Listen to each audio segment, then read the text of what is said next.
القوات المسلحة اليمنية عمليات عسكرية ضد السفن الحربية المعادية في البحر الأحمر، منها استهداف مدمرتين حربيتين أمريكيتين، وذلك بعدد من الطائرات المسيرة.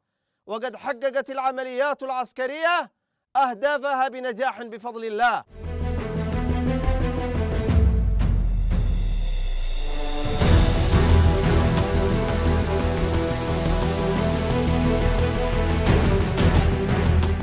فيما نفذت القوات البحرية والقوات الصاروخية وسلاح الجو المسير في القوات المسلحة عملية مشتركة استهدفت سفينة سيكلايدز في البحر الأحمر، وكانت الإصابة دقيقة بفضل الله.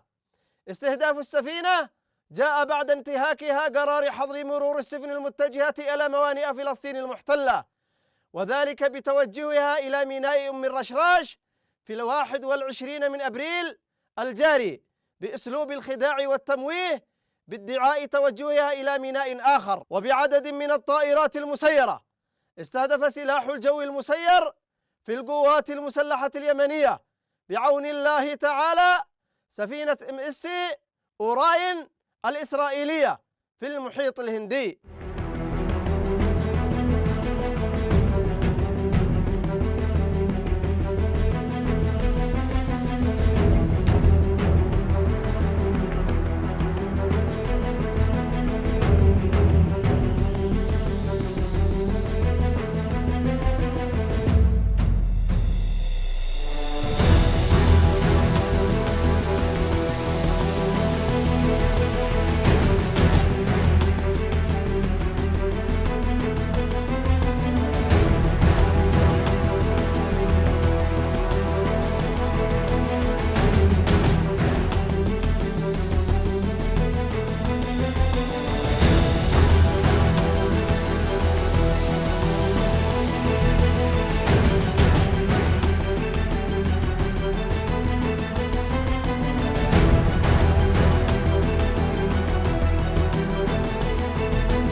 القوات المسلحة اليمنية وبعون الله ثم بدعم وتأييد شعبنا اليمني العظيم وكافة أحرار الأمة مستمرة في تنفيذ عملياتها العسكرية نصرة للشعب الفلسطيني المظلوم ودفاعا عن اليمن العزيز، وأن هذه العمليات لن تتوقف إلا برفع الحصار ووقف العدوان عن الشعب الفلسطيني المظلوم في قطاع غزة.